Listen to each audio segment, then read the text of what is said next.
Bienvenue à tous sur le Wrestling News, émission qui balance en une journée toute l'actualité du catch, de la WWE, de la TNA, de la Lucha Underground et de toutes les fédérations partout dans le monde. Et au programme de cette émission, mais vous aurez un résumé de WWE Raw, et on est mardi, et on terminera avec Tyson Kidd.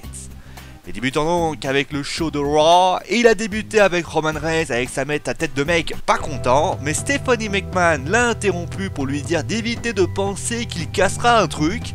Foley est arrivé, admis que la semaine dernière les shows ne se sont pas très bien déroulés, il offre un match de championnat pour le titre des États-Unis à Roman et déclare que ce soir, lui et Owens s'affronteront encore. Kevin Owens arrive et lui demande d'ailleurs si Foley habite, si la Foley l'habite à Mick Foley, mais le match aura bien lieu et d'ailleurs ce sera un Steel Cage Match. Nous avons alors le premier match, il avait été annoncé sur le www.com. Rusev affronterait Seth Rollins et aucun vainqueur puisque les deux hommes se sont battus à l'extérieur du ring.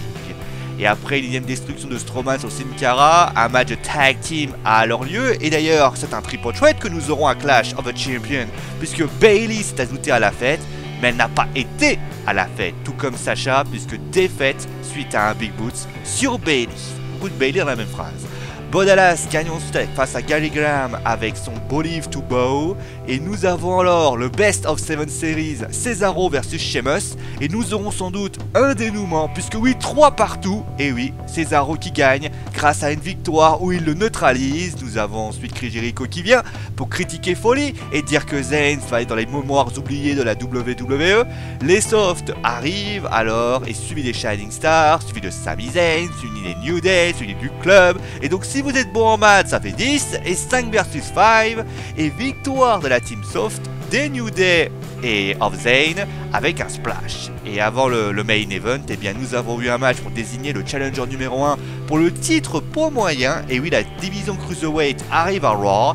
Et finalement, c'est Brian Kendrick qui bat Cedric Alexander, Grand Metallic et Rick Strong avec un bully shock. Et donc on termine donc avec le main event.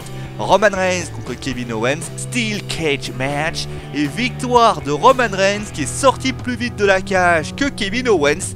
Malheureusement pour le Samoan, Reigns se fait attaquer par Rusev et Owens, mais son ex-partenaire, Seth Rollins, arrive du haut de la cage et te dégaine un crossbody qui calme tout le monde, concluant le show. On passe maintenant et on termine donc avec Tyson Kidd. On rappelle d'ailleurs que le Canadien avait été blessé à la nuque suite à un dark match contre Samoa Joe en 2015. Et depuis ce jour, il y a des rumeurs de retraite qui pleuvent de partout et on craignait le pire. Maintenant, vous savez, dans ce temps orageux, pluvieux, grêleux et tout ce qui finit en E, eh bien Tyson Kidd va prolonger. Et oui, la WWE va prolonger avec le Canadien. Alors, attention, c'est pas encore un signe, c'est un signe qui va remonter sur le ring. Mais je me dis tout de même que si c'est pour faire un cas Daniel Bryan épisode 2, ça serait tout simplement suicidaire. Donc je me dis que la WWE va sans doute proposer un poste à Tyson. Et ça c'est très bien, ça prouve quand même que la WWE n'a pas oublié Tyson Kidd et essaye quand même de lui offrir un petit job tranquille. Voilà, c'est la fin du Wrestling News, j'espère que l'émission vous a plu. Demain au programme, de résumé de SmackDown et on parlera encore une fois de Seth Rollins, ou plutôt de l'école de Seth Rollins. C'est des choses ce week-end. Voilà, vous savez tout, passez donc une bonne soirée, n'hésitez pas à aimer, partager et à vous abonner. Vous avez surkiffé cette vidéo, nous on se retrouve demain. Allez, ciao tout le monde!